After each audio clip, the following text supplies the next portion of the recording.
Welcome to the Emerging Crypto Weekly Update. I'm John Lira, and here are the top stories in Web3 from emerging markets this week.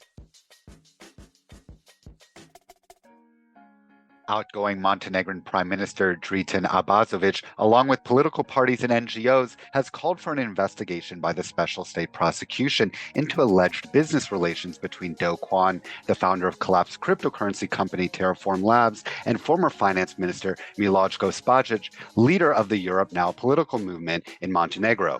Kwon sent a letter to Abazovic, outgoing Justice Minister Marko Kovic, and the Special State Prosecution claiming that he financed Europe Now, leading to concerns about the movement's involvement with him. Abazovic confirmed receiving the letter and emphasized the need to avoid Montenegro becoming a breeding ground for global fraudsters, while Spajic denied the claims and stated that he reported Kwon to the authorities upon his arrival in Montenegro.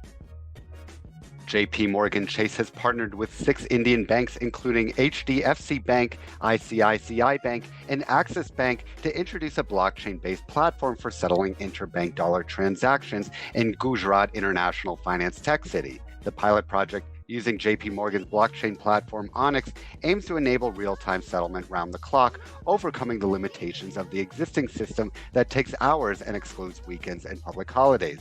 The move positions Gift City as an alternative trading center to Singapore and Dubai, bolstering India's effort in the international financial landscape. The experiment to legalize Bitcoin in the Central African Republic has failed, with the country's legislature repealing the law in March that made Bitcoin legal tender in a headline-grabbing move last year.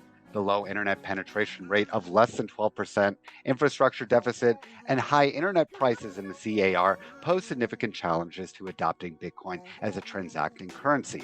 However, the attempt to adopt Bitcoin as legal tender was fraught from the start and met with disagreement among the members of parliament and the Bank of Central African States, the regional central bank that serves 6 Central African countries.